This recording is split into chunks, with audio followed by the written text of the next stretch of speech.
Good morning. So, following on from our extraction video, I thought I'd do a little video on some of the sanders that we use. Again, see if it'll help you out and just to show you our thoughts on a few of the sanders that we use now from day to day and let you know our thoughts. So our main sander, which I'll show you downstairs now. So typically in our workshop, we use our big brush cup sander. This is used for the bulk of our kind of sanding, anything detailed, anything in between spray painting coats. This obviously can do an awful lot. Inside here we've got like 2 rows of 6 cut brushes rotation regular, and we've got a lot of different grits on the pads that we can put in there on the brushes. So depending on what we're doing, we'll swap all the pads over in there. But brilliant bit of kit, expensive, but we've moved up to this for most of our work. So back onto some of the smaller sanders that we use daily. If we're out fitting on site, we've got the Dewalt ones, which is the Dewalt DCW 210. These are good for when you're out on site. Typically, if you're doing more intricate work, say like spray painting, or you need something with like a clean, complete zone, dust-free zone area, then I wouldn't be using these. But if I'm out on site, we're making something up there and then, brilliant, battery powered, don't need to plug them in, great. Obviously can't get into no corners with these, but anything flat surfaces, we find them brilliant. The Makita one, I'd say that's on par with them, does the same thing, same shape, same size, does the same amount of stuff as these. So overall with those, we are happy with them.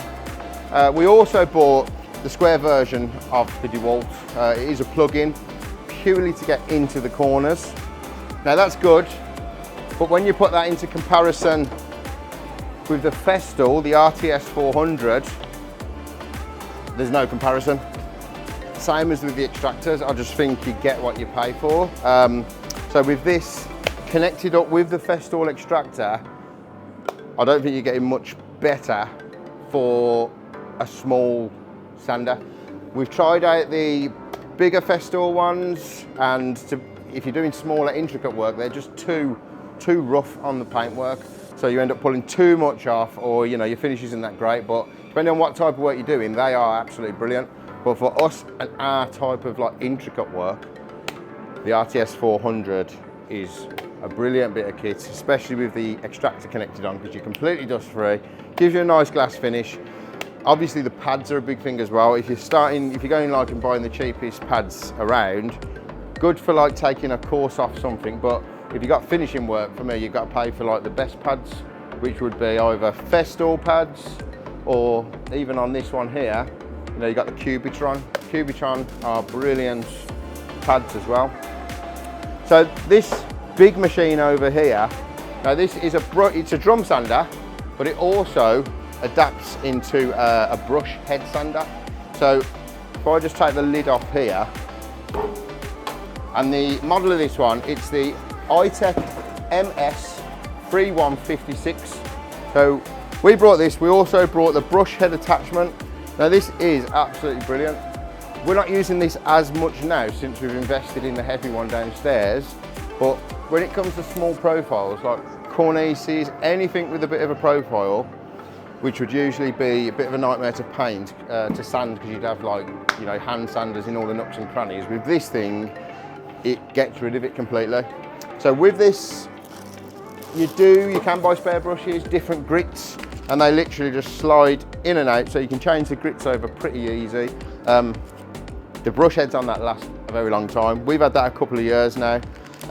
Never had to change the brushes in them, and there's not been nothing that we haven't put through it that we haven't been happy.